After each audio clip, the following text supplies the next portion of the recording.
আমাদের দেশে শবে বরাত নিয়ে মারামারি হয়, কিন্তু ফরজ রোজা নিয়ে মারামারি নাই। ঠিক বললাম না ভুল বললাম? শবে বরাতে দেখবেন খালি কলকাতা, 2-24 পরগনা, রানাঘাট, আপনার ওইদিকে মেদিনীপুর, হাওড়া, হুগলি, কিছু গুটকাখোর যুবক আছে, গুটকাখোর, সারা রাত জাগে। ওই মিটিয়াবুরুজ, খিদিরপুর, এই এলাকাগুলোই কি করছে? সারা রাত ঘুরে বেড়ায়। কি পড়ে? বাইক নিয়ে। আর আমাদের দিদি মুখ্যমন্ত্রী বলে দেয় আজকে এদের ইবাদতের রাত, কলকাতা পুলিশকে অর্ডার দেয় এদিকে ধরবি না, এরা যা করবে করুক। ও সারা রাত গাড়ি চালাচ্ছে আর গুটকা খাচ্ছে, মাঝে মাঝে দিয়ে কবরস্থানে গিয়ে বেরো। জান্নাতের দাদুকে জান্নাতে ঢুকিয়ে দিলে, কেউ দাদিকে ঢুকিয়ে দিলে, ফজর পর্যন্ত করলে। একজন মহিলা ফোন করে বলছে, হুজুর শবে বরাতের নামাজে কি নিয়ত করলাম? তুই নিয়ত কর কালকে মরবো। এই মৌলবীরা আছে, বলে দেখ দেখিনি শবে বরাতের নামাজের কি নিয়ত আছে? আরে নামাজ পড়বে, নফল নামাজ। কথাটা বুঝতে পারেননি? নফল নামাজ। আচ্ছা বলুন, এই মৌলবীরা বলে দেখ কেউ যদি রোজা না রাখে গুনাহ আছে শবে বরাতে? তাড়াতাড়ি বলুন, এই বাবু বলো। নাই। কেউ যদি রোজা না রাখে কোনো গুনাহ নাই। আমাদের দেশে শবে বরাতে এলান হয় না? হয় না? সালাম আলাইকুম মায়েরা, ভাই গ্রামবাসী, কালকে শবে বরাত, আজকে ভোরবেলায় ভাত খাবে, কালকে একটা রোজা হবে। শুনেলেন হাদিসে আছে নফল ইবাদতের জন্য কোন মানুষকে প্রেসার দেওয়া যাবে না, তাকিদ করা যাবে না। কি ইবাদতের বললাম? নফল। শুনেলেন মায়েরা, যদি কোনো মা দেখবেন অনেক সময় মায়েরা নফল রোজা রাখে না অনেক মাসে, কথা বলেন রাখে না? রাখে না। যদি নফল রোজা রাখতে চায় স্বামীর অর্ডার নিয়ে রাখতে হবে, এটা ইসলাম। স্বামী যদি বলে কালকে রেখো না, পরশু রাখবে, কালকে রাখলে আমার অসুবিধা আছে, একটু কাজ আছে, তোমার আর রাখা যাবে না। আর আমাদের দেশের মেয়েরা কি বলে, তোকে কাজ জিজ্ঞেস করে রোজা রাখবো, দিয়ে খালা রোজা রেখেছে, খালুর এখন জ্বলন। তুমি কবরে যাও, কেলানি ছাড়া কিচ্ছু পাবে না, নাকি না? তুমি কেলানি খাবে। এটা ইসলাম বলছি। শবে বরাতে কেউ যদি নামাজ পড়ে, নামাজ তো এমনি পড়লেও নেকি আছে, আছে না? না বিশ্বাস করুন, একজন হাত তুলে বলবেন কোন মসজিদের কমিটি, কোন ইমাম, কোন মুয়াজ্জিন রমজান মাসে ইচ্ছাকৃতভাবে কেউ যদি একটা রোজাকে কাজা করে, সারা জিন্দেগি রোজা রাখলে একটা রোজার মাসুল দিতে পারবে না। এটা হাদিস। অথচ রমজান মাসে এলান হয়, আসসালামু আলাইকুম মা বোনেরা, শাহরি খেলেন, সবাই উঠে পড়ুন, যারা বালিগ আছেন সবাই রোজা রাখুন। ইচ্ছাকৃতভাবে কেউ একটা রোজা ছাড়লে, সারা জিন্দেগি রোজা রাখলে রোজার মাসুল দিতে পারবে না। কোন মসজিদে হয় এলান? ইমানদারির সঙ্গে বলুন, হয় না। অথচ এইটা হলে কোনো অসুবিধা ছিল না। তুমি মারামারি করছো হালুয়া রুটি নিয়ে, তোমার মারামারি হচ্ছে শবে বরাত 3 দিন আগে থেকে দাদিরা পয়সা দিয়ে দিয়েছে, কাদিকে পুতাদিকে। অনেক গ্রামে বোম ফাটছে, মনে হচ্ছে যেন যুদ্ধ চলছে। আমাদের দেশের প্রশাসনরাও মনে করে সালা পার্টির মারামারি হচ্ছে না, শবে বরাতের মারামারি। এরা খুঁজে পায় গ্রামে বোম ফাটাচ্ছে, হারাম কাজ। বোম ফাটানো শবে বরাতে আপনি আপনার সন্তানকে মানা করতে পারলেন যে এই আকীদা পেলে কোথায়? এই আকীদা কোথা থেকে পোষণ করছো তোমরা? আজকে সমাজ ধ্বংস হয়ে গেল। ফরজ ইবাদত নিয়ে মারামারি নাই, নফল নিয়ে মারামারি। নামাজ কেউ ছাড়বেন না 5 ওয়াক্তে, জোরে বলুন ইনশাআল্লাহ। আমার ভাই, আপনি যদি একদিন নফল না পড়েন, আপনার কাছে কিয়ামতের দিনে নফলের হিসাব নেওয়া হবে না। আপনি যদি পড়ে থাকেন আপনাকে নেকি দেওয়া হবে। আপনি যদি নফল ইবাদত না করেন এর হিসাব নেওয়া হবে না। পড়ে থাকলে আপনি নেকি পাবেন, কিন্তু জেনে রেখে দিবেন ইচ্ছাকৃতভাবে যদি ফরজ ইবাদত গুলো ছাড়েন। আমাদের দেশের লোক আবার অনেক বড় লোক আছে, 5 ওয়াক্তের নামাজ ছাড়ে না, কিন্তু হারামখোর যাকাত দিবে। ঠিক বললাম না ভুল বললাম? 5 ওয়াক্তের নামাজ ছাড়বে না, অথচ যাকাতটা দিবে না। যতটা নামাজের তাকিদ দেওয়া হয়েছে ইসলামে, যাদের উপরে যাকাত ফরজ, ততটাই তাকিদ দেওয়া হয়েছে কোরআনে। আমার বন্ধুগণ, আমার ভাই, আপনাদেরকে অনুরোধ করছি, বেঈমান কাফেররা আপনার মাথায় চেপেছে, ঠান্ডা মাথায় আপনার ঈমানকে ধ্বংস করছে, আপনার বুঝার ক্ষমতা নেই। এই ভারতবর্ষের সংস্কৃতি নষ্ট হয়ে গেছে, নষ্ট করেছে বেঈমান কাফের ইহুদি নাসারারা, খ্রিস্টানরা আমাদের দেশে ঢুকে হিন্দু মুসলিমের যে তাহজিব সেটাকে শেষ করেছে এরা। কারা? ইহুদি নাসারা খ্রিস্টানরা।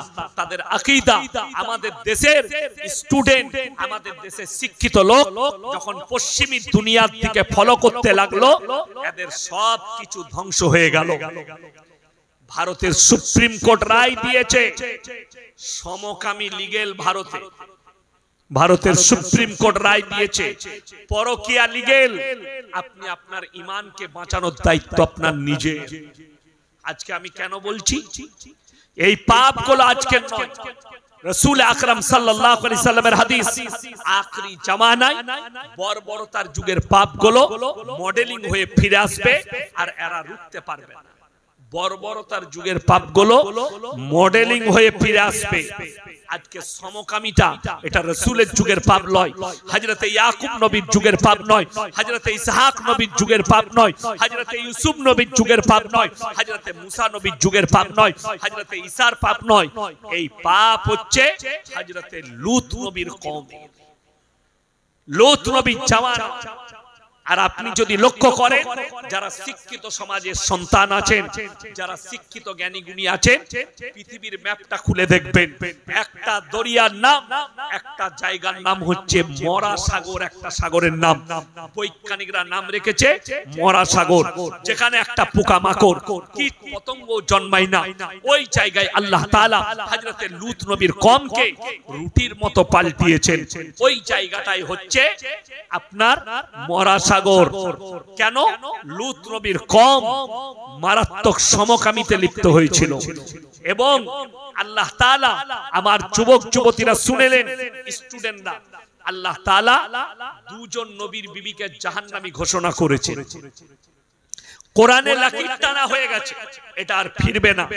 নাম্বার 1 হযরতে নূহ নবী, নাম্বার 2 হযরতে লূত নবী। এই দুজনের বিবিকে, দুটো নবীর বিবিকে, নবীরা নিষ্পাপ না নিষ্পাপ? নিষ্পাপ। নবীরা জান্নাতি না জান্নাতি নয়? নবীরা জান্নাতি। যে ছেলেরা পাপের সাগরে ডুবে আছেন, যে মহিলারা পাপের সাগরে ডুবে আছেন, আর মনে মনে হচ্ছে আমার স্বামী আলেম, আমার স্বামী হাজী, আমার বাপ হাজী, আমার বাপ আলেম, যে সন্তানরা মনে করছে আমার বাপ তাহাজ্জুদ গুজার, আমি যতই পাপ করি আমি মরে যাওয়ার পরে দোয়া করে পার করাবে, তাদের জন্য ইতিহাস কোরআন সাক্ষী আছে। নূহ নবী আর লূত নবী, তাদের দুজনের বিবিকে আল্লাহ জাহান্নামে দিবেন। তারা নবী হওয়ার পরেও আটকাতে পারবে না। এটা কোরআন। আমি আয়াতটা পড়লাম না, এক্ষুনি পড়ে শুনিয়ে দিতে পারি। যাই হোক, আয়াত পড়ে শুনবেন, আগে ব্যাখ্যাটা শুনে যান। তারা দুজন, তাদের মারাত্মক 3টে অপরাধ। লূত নবীর বিবি মারাত্মক 3টে অপরাধ। নাম্বার 1 আল্লাহকে অবিশ্বাস করা, না মানা। নাম্বার 2 আল্লাহর নবীকে অবিশ্বাস করা। নাম্বার 3 মারাত্মকটা হচ্ছে স্বামীর অবাধ্যতা করা। আমার মায়েরা বোনেরা শুনেলেন, এই যুগে বেশিরভাগ মহিলা জাহান্নামের উত্তর অধিকারী হবে, তার মারাত্মক কারণ হচ্ছে স্বামীর অবাধ্যতা করা। যদি বলেন অবাধ্যতা কাকে বলে, নাম্বার 1, এখন বেশিরভাগ মহিলা স্বামীর অর্ডার ছাড়া পাড়া ঘুরে বেড়ায়। ঠিক বললাম না ভুল বললাম? তুমি বাড়ির বাইরে থেকে, বাড়ির দরজা থেকে পায়ের নখটা স্বামীর হুকুম ছাড়া বার করতে পারবে না। স্বামী কেরলে, স্বামী সৌদিতে, তুমি যদি মায়ের ঘর যাও, তোমার বাপ যদি অসুস্থ থাকে, তোমার স্বামীর অর্ডার নিতে হবে, আমার বাপ অসুস্থ, আমি কি কালকে দেখতে যাব? স্বামী যদি বলে তোমার যদি গুরুতর ডাক্তার দেখাবার প্রয়োজন পড়ে, স্বামীর অর্ডার ছাড়া তুমি পায়ের নখটা বাইরে বের করতে পারবে না। আজকে বর্তমানে বেশিরভাগ মহিলা স্বামীকে পরোয়াই করে না, বাজার ঘুরছে, পাড়া ঘুরছে, সমাজে মিশছে। ঠিক বললাম না ভুল বললাম? এরা জাহান্নামে যাবে, লেখে নিয়ে যাবে। আমার ভাই স্বামীর অবাধ্যতা করেছে, এইটা হচ্ছে মারাত্মক অপরাধ। আর চতুর্থ নম্বর হচ্ছে লূত নবীর বিবি সমকামী বললে আমাদের বাপ দাদরা যে পাপে লিপ্ত, বাপ দাদর আমল থেকে দেখে আসছি আমরা ওটার উপরেই টিকে থাকবো। আল্লাহ তাআলা রুটির মতো পাল্টালেন, তাদেরকে ধ্বংস করলেন ওই সাগরের উপরে। সাগরের নাম রাখা হলো মরা সাগর, বৈজ্ঞানিকরা রাখলেন। আল্লাহ এতটা অভিশপ্ত করলেন আর কোরআনে নবীজিকে বললেন দারাবাল্লাহু মাসালাল লিল্লাযিনা কাফারু ইমরাআতা নূহিন ওয়া ইমরাআতা লূত কানাতা তাহতা আবদাইন মিন ইবাদিনা সালিহাইন ফাকানাতাহুমা ফালাম ইউগনি আনহুমা মিনাল্লাহি শাইয়্যা ওয়া কিলা দুখুলান নার মা'আদ দাখিলিন। আমার দুজন উলুল আযম নবী, হাবিব পয়গম্বর নূহ নবী আর লূত নবী, দুজনের বিবিকে জাহান্নামে দেব, তারা আটকাতে পারবে না। এটা কোরআন। আর আপনি কি করে স্বপ্ন দেখলেন হে আমার মা? আজকে মডেলিং হয়ে ফিরেছে। আজকে সমাজের শিক্ষিতরা বলছে সমকামী তো মডেলিং। আমি বলে যাচ্ছি যারা সমকামী আছে, অনেক অশিক্ষিত চাষিবাসী আমার বাবাজি যারা বসে আছেন দাড়িওয়ালা, যারা স্কুলে যায়নি, আরবির কোনো গ্রামারের জ্ঞান নেই, আরবির জ্ঞান নাই, তারা মনে মনে করছেন সমকামী কি? ছেলেই ছেলেই বিয়ে, মেয়েতে মেয়েতে বিয়ে। জোরে বলুন নাউজুবিল্লাহ। এটা আমি গুদা বাংলায় ভেঙে বললাম। ছেলেতে ছেলেতে বিয়ে করছে, মেয়েতে মেয়েতে বিয়ে করছে। এইটা চরম অপরাধ। এদিকে যদি কোনো বড় আইল্যান্ডের ভেতরে সমস্ত পৃথিবীর সমকামীকে রেখে দেওয়া হয়, 10 বছর পরে এরা সব বিনাশ হয়ে যাবে। কেন? ছেলেই ছেলেই বিয়ে করলে ছেলে হবে? কথা বলে না? মেয়েতে মেয়েতে বিয়ে করলে ছেলে হবে? তাইলে এদের কমটা ধ্বংস হতে 20 থেকে 30 বছর লাগবে। এরা সব বিনাশ হয়ে যাবে, এদের প্রজন্ম থাকবে না, মিটে যাবে। আমার বন্ধুগণ, বেশিরভাগ শিক্ষিত সমাজের মাথাটা খাচ্ছে। আর আপনি কি মনে করছেন এটার উৎপত্তি কারা করেছে? আমেরিকা, লন্ডন, জাপান, জার্মান নয়। এর মূল উৎক্ষেপকারী, উৎপন্নকারী হচ্ছে চাইনা, চীন। চীন একটা অ্যাপস তৈরি করেছে, অ্যাপটার নাম হচ্ছে ব্লুড। এই ব্লুড অ্যাপসের মাধ্যমে ছেলেরা, স্কুল কলেজের ছেলেরা সমকামীতে লিপ্ত হচ্ছে। যদি বলেন হুজুর আপনি কি করে জানলেন? আমি কয়েকটা নদিয়া, মুর্শিদাবাদ এবং কলকাতার কলেজের ছেলের সঙ্গে আমি মিটিং করেছি। তারা আমাকে খুলে দেখিয়েছে কিভাবে অনেক মুসলিম যুবক যুবতী এই জায়গায় লিপ্ত হয়ে যাচ্ছে, এই জায়গায় পৌঁছাচ্ছে। জেনে রেখে দিবেন, তোমার বাপ 14 পুরুষ যদি কাবা ঘরে নামাজ পড়ে আর দোয়া করে আল্লাহর কসম, আর তুমি যদি সমকামীতে জীবন কাটাও, তোমাকে জান্নাত তো দূরের কথা, জান্নাতের খুশবু পর্যন্ত তোমার 14 পুরুষ দিতে পারবে না। এটা লিখে নিয়ে যাও, তোমাকে জাহান্নামে প্রবেশ করতে হবে তুমি ইস্তেগফার করে না ফিরে এলে। নাম্বার 2, যারা আলেম তারা জানবে পৃথিবীতে এখন টপ র‍্যাঙ্কের মুফতি যিনি, গোটা পৃথিবীর শ্রেষ্ঠ মুফতি, তার নাম হচ্ছে মুফতি তাকি উসমানী, পাকিস্তান।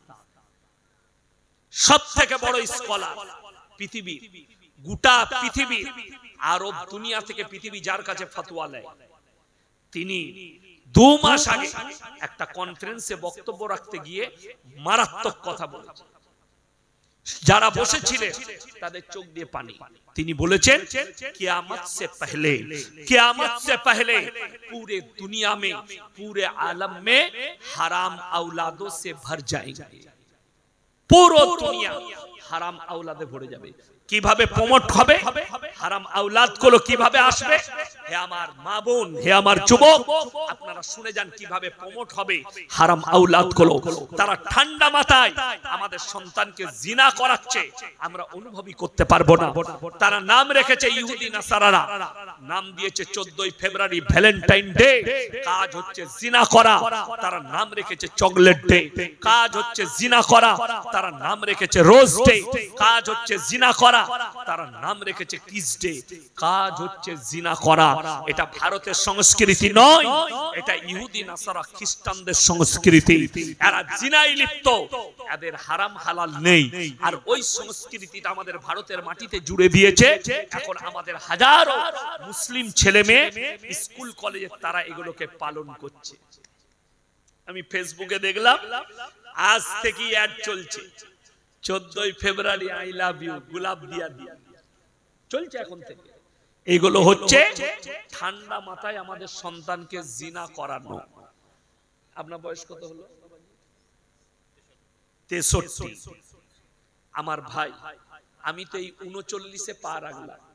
ইনি আমার বাপের বয়সী, ইনাকে জিজ্ঞেস করুন, ইনি যখন স্কুলে পড়েছে মাস্টার দিকে এত রিসপেক্ট, এত সম্মান করেছে অনুভব। ইনি শুধু নয়, ইনার জামানায় যত ছাত্র ছিল, ঠিক কিনা?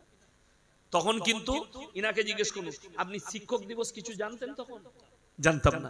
আমি যখন স্কুলে পড়েছি শিক্ষক দিবস ছিল, কবে শিক্ষক দিবস ছিল জানতাম না। আমি একবার ফারেক হওয়ার পরে, তখন আমি বক্তা, আমি আমার গাড়িটা শোরুমে ছিল, আমি টাউন থেকে বাড়ি যাব 27 কিলোমিটার, সুপার ফাস্ট বাসে চেপেছি, কৃষ্ণনগর বারাকার বাস।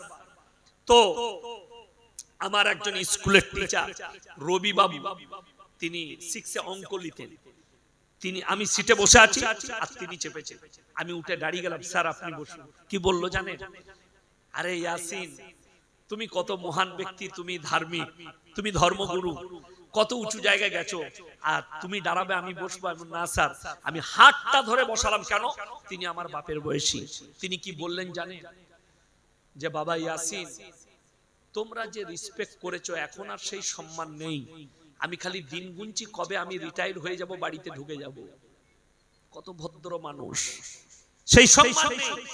এখন আপনি দেখতে পাবেন, আপনার হাসখালি নয়, গোটা ভারতবর্ষে শিক্ষক দিবসে ম্যাডাম, হেডমাস্টার, স্টুডেন্ট একসঙ্গে ডিজেতে ডান্স করছে। ঠিক বললাম না ভুল বললাম? তাহলে আদর্শ শেষ। এই মানুষরা যদি চায়ের দোকানে বাপ চাচা বসে থেকেছে, সেই রাস্তা দিয়ে যেতে পারেনি, ঠিক বললাম না? অন্য রাস্তায় ঘুরে গেছে। আর এখন চাচাকে বলছে, চাচা আগুনটা দাও, তোকে একটু সিগারেটটা ধরিয়ে নি। ঠিক বললাম না ভুল বললাম? শেষ, রিসপেক্ট শেষ হয়ে গেছে, সম্মান নাই। বড় দিকে সম্মান, ছোটকে স্নেহ, দুটোই শেষ হয়েছে। শুনে রেখে দেন, আজকে আমি জলসা করতে এসেছি বর্ধমান, আমার থানার নাম গলসি, পূর্ব বর্ধমানের শেষ থানাটাই আমার। ইনি যদি আমাকে জিজ্ঞেস করেন, হুজুর আপনার পরিচয় কি, আমি আমার বাপের নাম বলবো না মায়ের? কথা বলেন, বাপের। আমি যদি ইনাকে জিজ্ঞেস করি আপনি কে, ইনি মায়ের নাম বলবেন না বাপের? বাপের। বাপ যদি মারাও যায় তাও বলবে আমি মৃত অমুকের ছেলে, ঠিক কি না? কথা বলে, মৃত অমুকের ছেলে। আপনাদের এখানে ছাগল আছে না? আছে। ছাগলের ছানা হলে পাঁঠার ছানা বলেন না? ছাগলের ছাগল। গায়ের বাচ্চা হলে ষাঁড়ের বাচ্চা বলেন না? গায়ে। হাসেন না, কত মারাত্মক কথা বলছি, খালি বুঝে নিবেন। আপনার ব্রেনে, দিল আর দিমাগে ঢোকান। আল্লাহ তাআলা ইনসানের যে পরিচয় ঘটিয়েছেন ওটা বাপের দ্বারা, আর জানোয়ারের পরিচয় ঘটিয়েছেন মায়ের দ্বারা। ইমাম আবু হানিফা রাহিমাহুল্লাহ, তিনার কাছে একদল মহিলা এসে বলল, হে যুগের ইমাম, ইসলামে একটা পুরুষ 4টা বিয়ে করতে পারে, একটা মেয়ে কেন 4টা স্বামী রাখতে পাবে? কথাটা বুঝতে পারলেন? ইসলামে 4টা বিয়ে করা যায় যাচ্ছে না? আছে, কিন্তু বড় কষ্ট লাগে। কেউ কেউ মনে করছে মুসলমানদের 4টা করে বউ। আপনার কটা? একটাই। ভাই ভাই ভাই, কটা? একটাই। আমারও একটা। কটা? একটা। বিয়ে করেছো? বিয়ে করো নাই? না, একটাই করবে। একটাই ঝামেলা শেষ নাই। দিল্লি কা লাড্ডু, जो खाएगा वो भी पछताएगा, जो ना खाएगा वो भी পস্তায়েগা। একটা বিবি। এরপর অনেক জনার প্রশ্ন, যারা শিক্ষিত সমাজের লোক আছে, যাদের মনে প্রশ্ন আছে ইসলামে কেন 4টা বিয়ে জায়েজ আছে, আজকে আমি ক্লিয়ার করে দিয়ে যাচ্ছি, আপনার ঈমানটা মজবুত হবে। দিল আর দিমাগ দিয়ে, কান দিয়ে শুনবেন না, কান দিয়ে শোনা মাল থাকে না, এইখানে ঢুকে এইখানে বেরিয়ে যায়। লুঙ্গির ভেতরে মাল শুনবেন না, এই দিলে যে কানটা আছে আর এই দিমাগটা দিয়ে শুনবেন আমার কথাটা, তবে আপনার বুঝে আসবে, তবে আপনি ইসলাম বুঝতে পারবেন। ইসলামে 4টা বিয়ে এই জন্য জায়েজ করা হয়েছে। আচ্ছা বলুন তো, কেউ যদি দ্বিতীয় বিবাহ করতে চায়, তার বউয়ের কাছে অনুমতি নিতে হবে না, হবে না? হবে। আচ্ছা, কারো ভালো বউ এরকম আছে, রাতের বেলায় গিয়ে বলবে আমি কালকে আর একটা বিয়ে করব, চুমু খাবে না, ঝাঁটা করে মারবে? ঝাঁটা করে মারবে না? তাহলে ওই জন্য এই আলেম আর সাধারণের পার্থক্য। ইসলামী শরীয়তে বিবির কাছে অনুমতি লিবার প্রয়োজন নাই দ্বিতীয় বিয়ে করার জন্য।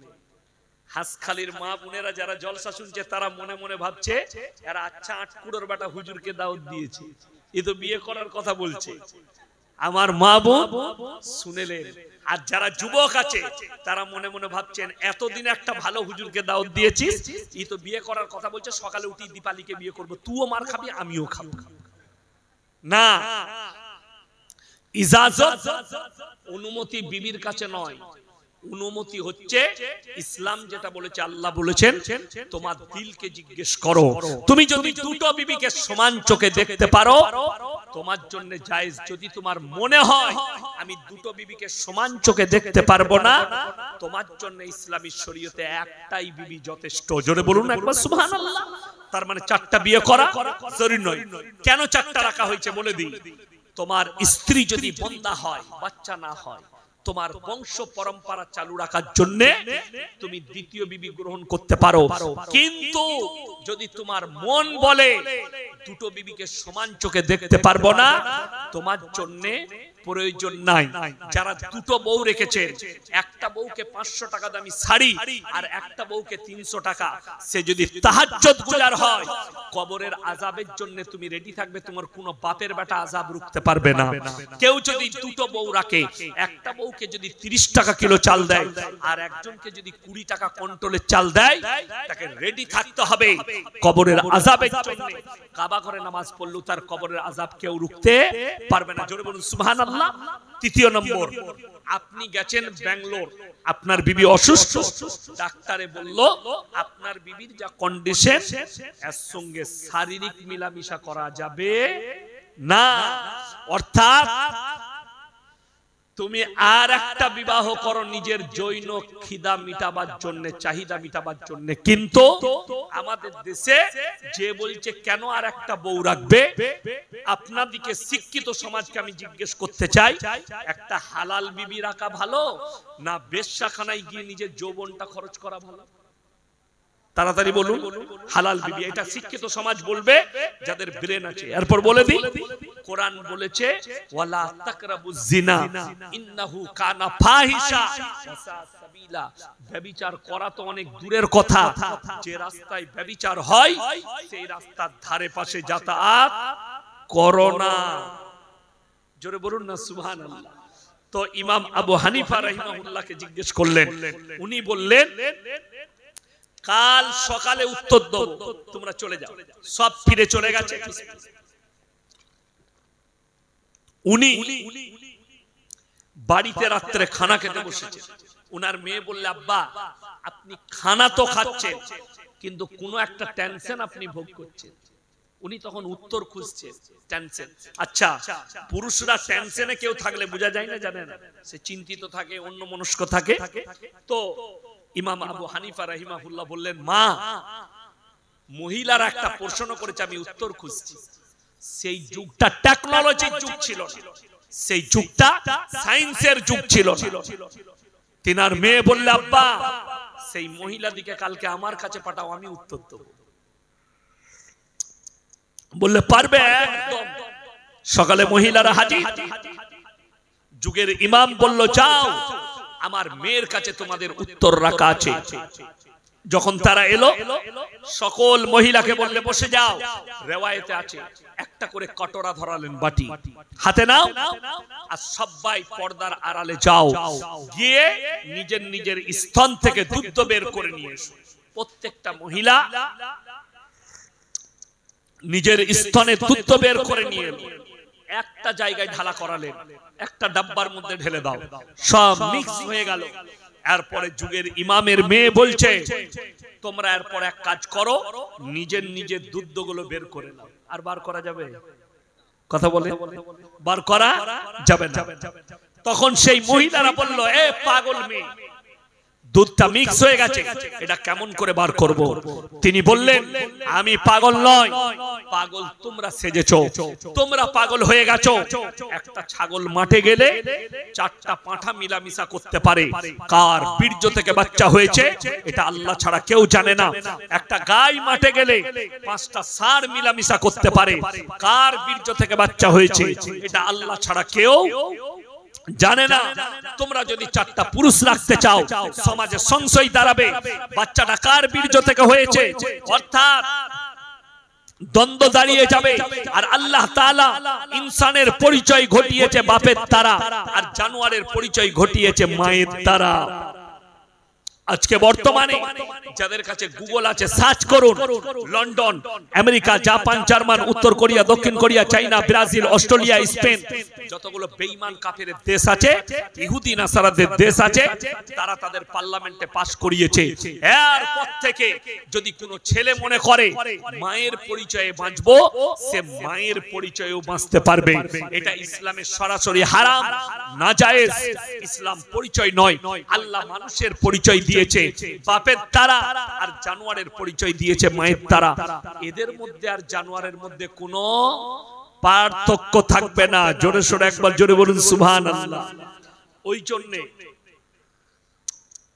যেমন অনেক মহিলা প্রশ্ন করে যে পুরুষরা জান্নাতে হুর পাবে, পাবে না? পাবে না?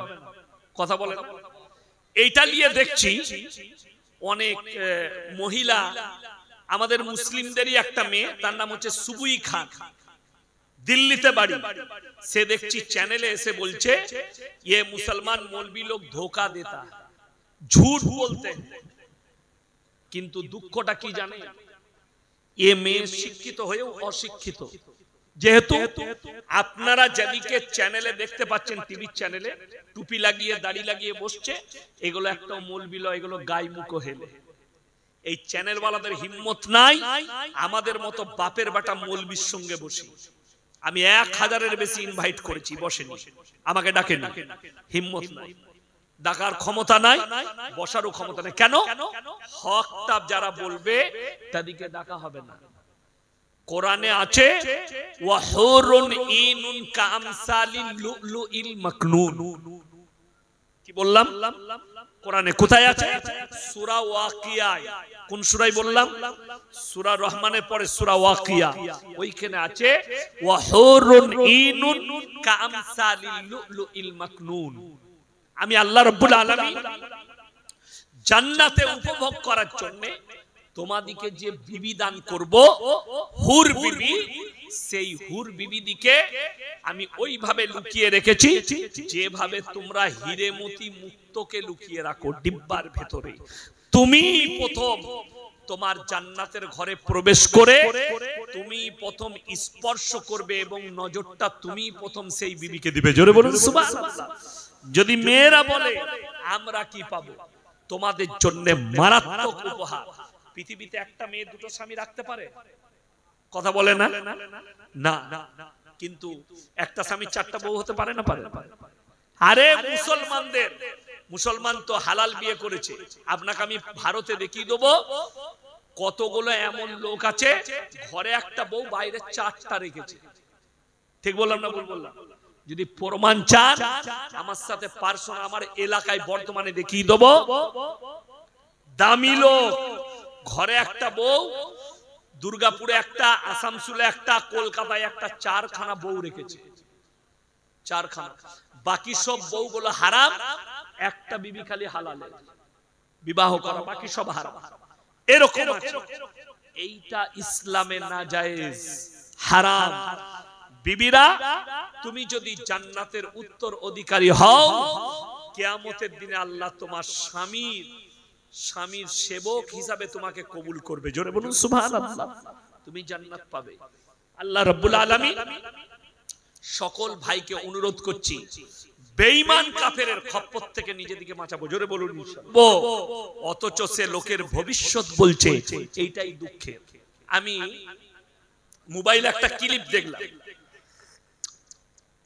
সেই ক্লিপে একজন আর্টিস্টের ক্লিপ, সে একজন বিয়ে হচ্ছে একজনের সাথে, তো সে বলছে ये लड़की जो है इससे प्रेम करती है, इससे मोहब्बत करते हैं, आप इसके साथ शादी क्यों दे रहे, तो ये जब इससे मोहब्बत करे इससे शादी करा दो।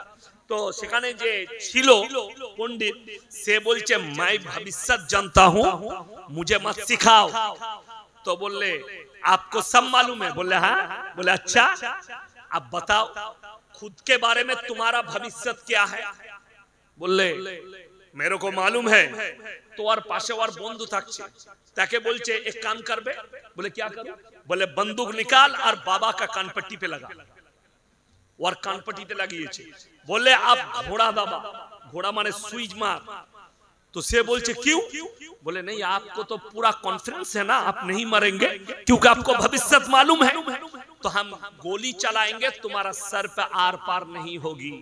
বাবা ভয়ে বেহুশ হয়ে পড়ে গেল, মানে মাল নিজেই জানে যে আমার মৃত্যু কখন হয়। কথাটা বুঝতে পারেন? আমাদের দেশে এইভাবে কারবার চলছে। তা না হলে অবাক লাগে, শুনেলেন মুসলমান নামাজ পড়বে না, রোজা রাখবে না, দিনদার হবে না, পরেজগার হবে না, রাসূলের আখলাক আনবে না, ব্যবসা করছে, অবাক লাগে। প্রত্যেক দিন 10,000 রোজগার করে। কত বললাম? 10,000। একটা লোক রোজ 10,000 করলে মাসে কত হবে বাবা? হিসাব করুন, 3 10 30, 3 লাখ। যে লোকটা 3 লাখ ইনকাম করছে, তার ব্যবসা এক সপ্তাহ একটু খারাপ গেছে, সে এখন ইয়াসিনের কাছে এসেছে, আমার আব্বাজির মাদ্রাসায় আমার বেতন হচ্ছে 11,000, আমি শিক্ষক, আমার বেতন কত বললাম? 11,000। তো আমার কাছে যে 3 লাখ টাকা মাসে পায় আর আমি মাসে 11,000, আমাকে এসে বলছে হুজুর একটা বরকতের তাবিজ দেন। তো তাবিজটা কার দরকার? আমার না তার? আমার দরকার। প্রথম বরকতটা আমি নেব। আচ্ছা, পৃথিবীতে এরকম বোকা লোক দেখেছেন যে লোককে বড় লোক করে নিজে গরিব থাকবে? কিন্তু আমাদের দেশের লোক হুজুরের বেতন 5,000, যে লিখছে তাবিজটাতে মাসে ইনকাম করে 5 লাখ, হুজুরকে বলছে বরকতের তাবিজ দাও। আমাদের তাবিজে বরকত হলে বর্ধমানের রাইস মিল গুলো তো আমাদের বাপ বেটার হতো। পশ্চিম বাংলার সব থেকে দামি brand rice mill, branded rice mill আমার বাড়ির কাছে। টিভিতে অ্যাড দেয় লাল বাবা গোল্ড, নাম্বার 1 চাল, পশ্চিম বাংলার নাম্বার 1 ব্র্যান্ডেড চাল, লাল বাবা গোল্ড, ভদ্রেশ্বর রাইস মিল আমার বাড়ির কাছে। কয়েক হাজার কোটি টাকার প্রজেক্ট, খুব ভদ্রতারা ব্যবসা চালাচ্ছে। তো ওই মিলটা উনাদের কি করে হতো? আমরা বাপ বেটা তাবিজ মেরে তো টেনে নিতাম নিজেদের কাছে। কথাটা বুঝতে পারেননি? সমাজকে কে বুঝাবে? আরে তাবিজের কাজ করলে তবে তাবিজ কাজে লাগে। কথাটা বুঝতে পারেননি? আপনি 5 ওয়াক্তের নামাজি, আপনার শরীর খারাপ কিংবা আপনার সন্তানের শরীর খারাপ, আপনাকে কিচ্ছু করা লাগবে না। 11 বার সূরা ফাতিহা পড়ুন, আয়াতুল কুরসি পড়ে পানিতে দম করে খাইয়ে দেন, আল্লাহ চাই শিফা হবে। জোরে বলুন সুবহানাল্লাহ। কিন্তু বড় কষ্ট লাগে, আমাদের দেশের লোক একটা নামাজি, একটা মুসল্লি, একটা পরেশগারের থেকে বিশ্বাস কাকে বেশি করে জানেন? হারামখোর গাছতলায় গাঁজা খায়, মাজারে বসে আছে বলে ওর কাছে কিছু মাল পাওয়া যায়, ওই জীবনে নামাজ পড়ে না, মদ খায়, এর উপরে বিশ্বাস আছে। কিন্তু এই চাচা 5 ওয়াক্তে নামাজ পড়ে, এর উপরে বিশ্বাস। আমি বলে যাচ্ছি, যদি কেউ মাজারে বসে তাবিজ লেখে আর সে যদি নামাজি না হয়, সে যদি দিনদার না হয়, সে যদি কুফরি করে আর শিরক করে, তার থেকে ভালো এই চাচার জুতো বোয়াবেন নেকি পাবেন। আমি ইয়াসিন বলে গেলাম, এটা মাথায় রাখবেন আমার ভাই। বড় কষ্ট। আপনি কলকাতায় যান, হাওড়া স্টেশনে নামবেন, চলে যান, শিয়ালদাতে নামবেন, চলে যান, অ্যাটার্চি খুলে বসে আছে, অ্যাটার্চি সামনে ফাল্লামা, মাথায় সরষের তেল মেখেছে, দিয়ে ছিড়া চটের উপরে বসে আছে। সে কি করছে আর বোর্ড লাগাইছে অমুক জ্যোতিষী বর্ধমান থেকে গিয়ে নামছে, কৃষ্ণনগর থেকে গিয়ে শিয়ালদায় নেমেছে কলকাতায়, কি করে চাকরি করে, 1 লাখ বেতন পায়, 50,000 বেতন পায়। বেরিয়ে দেখছে বসে আছে ফালনামা খুলে, সে কি করে লোকের ভবিষ্যৎ বলছে, অথচ সে ছিড়া চটে বসে। যে হাত দেখাচ্ছে তার বেতন 1 লাখ, যে দেখছে সে ছিড়া চটে বসে আছে। যে দেখাচ্ছে সে যখন অফিসে যাবে আর চেয়ারে বসবে, কর্মচারী আছে, এই নরেন চা নিয়ে আয়, আনছি স্যার, কাপ আর ডিশটা হাতে ধরিয়ে দেবে, টিফিনটা নিয়ে আয়, আনছি স্যার, ব্রেকফাস্টটা নিয়ে আয় আমার। কর্মচারী আছে আর যে দিচ্ছে, যে হাত দিচ্ছে, আরে বাপ রে, তোমার তো মনে হচ্ছে একটু গোলমাল যাচ্ছে ভাগ্যটা, তোমার বউয়ের সঙ্গে ঝামেলা চলছে। এই দেখলে শালা রোজ রাতের বেলায় ঝগড়া হয় বউয়ের সাথে, তাহলে মালটা ঠিকই লেগে গেছে আর ভাগ্যটা একটু গোলমালু যাচ্ছে, টাকা থাকছে না। কি করতে হবে? বললে এই আংটির পাথরটা নিয়ে যাও, আংটি বানিয়ে হাতে লাগাবে, তোমার ভবিষ্যৎ ঠিক হয়ে যাবে। এইটা নিয়ে যাও, তোমার ভাগ্যটা ফিরে যাবে, বিবি ভালোবাসবে। কিন্তু একবারও কেউ বলছে না যে তুই কেন ছিড়া চটে বসে এই ভাগ্যের আংটির পাথরটা তোর গলায় বাঁধ, কাল থেকে মমতা খালার পাশে থাকবি। কথাটা বুঝতে পারেন? যে দিচ্ছে সে ছিড়া চটে বসে, আর যে লিখছে 50,000 বেতন পায়। দুঃখটা বুঝতে পাচ্ছেন কোথায়? যে অফিসে চায়ের কাপ চার হাতে চলে আসে, আর যে লোকটা একটা পাথর বিক্রি করলে 2টো রুটি খেতে পাবে, গঙ্গার ধারে হাওড়া স্টেশনে বিক্রি করছে 20 টাকায় 3টে রুটি একটু সবজি, ওইটা খেতে পায় হারামখোর। আর আপনি যেটা চাইবেন অফিসে অর্ডার করলেই চলে আসবে টেবিলে, অথচ এই লোক ওর উপরে বিশ্বাস, আপনি বিশ্বাস করেছেন। দোকানে গিয়ে অনেকজন বলছে ভাই ওই 20 ঘরের লটারিটা দে, কেন বলছে এটা আমার লাকি নম্বর। শিরকের সমান, শিরকের গুনাহ হবে। তুমি ওই লটারির উপরে বিশ্বাস করেছো, ওই নম্বরের উপরে বিশ্বাস। আর ভাগ্যের মালিক সকলে বলুন কে? আল্লাহ। রুজির মালিক আল্লাহ কেমন বলে দিন। আজকে আপনারা কি খেয়েছেন জানি না, আপনারা কি খেয়ে এসে বসেছেন জানি না। আমি তো বাড়ি থেকে বের হয়েছি, রাস্তায় মনে করেছিলাম কিছু খাবো না, বাবুরা আমাদের লেগে কি কি খাওয়াইছে আমি বলবো না, কি বুঝলেন। আসার সময় আমার বন্ধু এই জগৎপুরে বাড়ি, নাসির ভাই নার্সিংহোমের মালিক, তেনার মা ইন্তেকাল করেছিল, আমি দেখা করতে গেলাম। তো আমি নিয়ত করেছি কিচ্ছু খাবো না, কিন্তু সে গাদা নাস্তার আয়োজন, আমরা খেতে চাইবো না, আল্লাহ রুজি পৌঁছে দিবে। আমি বলে যাচ্ছি সবাই নিয়ত করুন রুজির মালিক আল্লাহকে বিশ্বাস করবো, জোরে বলুন ইনশাআল্লাহ।